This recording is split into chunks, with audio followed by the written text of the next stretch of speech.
এবার দোনো বালতিতে গরম পানি ডালা হচ্ছে। কি সুন্দর অঙ্কুর এসে ন্যাপথলিন নিলাম। এখন আমরা ন্যাপথলিন গুঁড়ো আমাদের ধানের ছাড়া ধানের বীজ তৈরি করার জন্য, অর্থাৎ ধানের বীজে দ্রুত অঙ্কুর আনার জন্য এই পদ্ধতিটি ব্যবহার করে দেখুন। খুব সহজে এবং খুবই দ্রুত বীজে অঙ্কুর আসবে। ধান বীজানোর পূর্ব প্রস্তুতি হিসেবে আমরা ধানগুলোকে রোদে শুকিয়ে নেব। তো আমরা রাতে এখন ধানগুলো ভেজাবো। আমাদের এখানে 2 রকম ধান রয়েছে।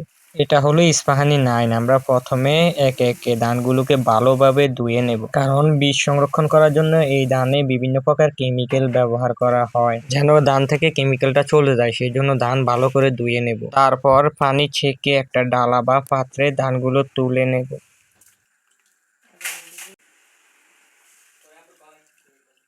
এটা হচ্ছে হীরা 9। সেম পদ্ধতিতে এই ধানগুলো ধুয়ে নেব। অন্যদিকে একটি পাত্রে পানি নিয়ে চুলায় বসিয়ে দেব।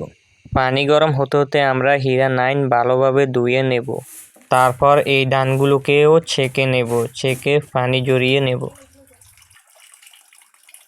তারপর বালতি থেকে ধোয়া পানিগুলো ফেলে দেব।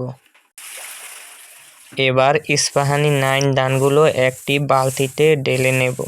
সেম পদ্ধতিতে আগেই হীরা 9 ধানগুলো বালতিতে ঢেলে নিয়েছি এবং পরিষ্কার সাধারণ পানি দিয়ে রেখেছি। এখন ইস্পাহানি 9-এ যেভাবে পানি দিয়েছি ওইভাবে। এবার দোনো বালতিতে সাধারণ পানির সাথে গরম পানি ডালা হচ্ছে সমানভাবে, যেন দোনো বালতিতে পানি সমান কুসুম গরম হয়। পানি কুসুম গরম হয়েছে। লালগুলো হচ্ছে হীরা 9 আর হলুদগুলো হচ্ছে ইস্পাহানি 9। এবার এভাবে 12 ঘন্টা ভিজিয়ে রাখবো।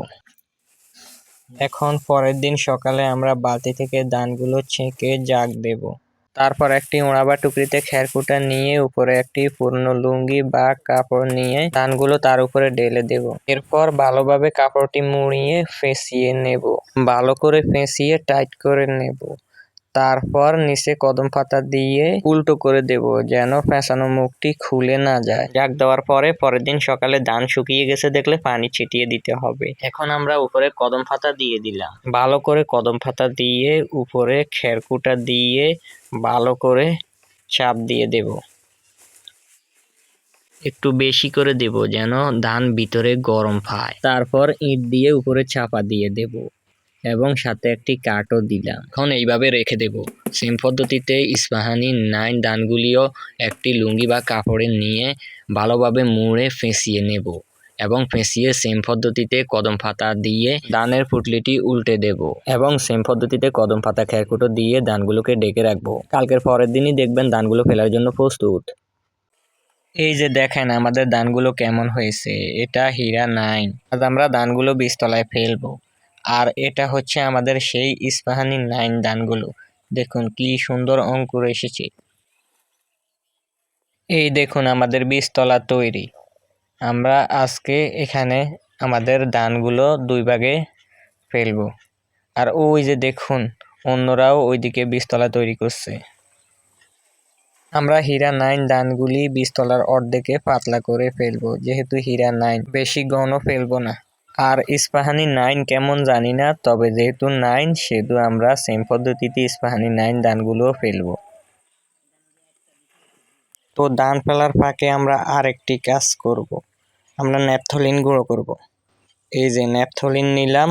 এখন আমরা ন্যাপথলিন গুঁড়ো করব, কারণ ধান ফেলার পর বীজতলার চারপাশে ন্যাপথলিনের গুঁড়ো ছিটিয়ে দেব। ন্যাপথলিনের গুঁড়ো দেওয়ার কারণ ইঁদুরে যেন ধান না খায়। আমাদের ধান ফেলা শেষ আর ন্যাপথলিনের গুঁড়ো দেওয়া হলো। তো এই হলো ফাইনালি আমাদের ধানের ছাড়া। এরকম কৃষি বিষয়ক আরও ভিডিও পেতে চ্যানেলটি সাবস্ক্রাইব করে রাখুন এবং পাশে থাকা বেল আইকনটি অন করে রাখবেন।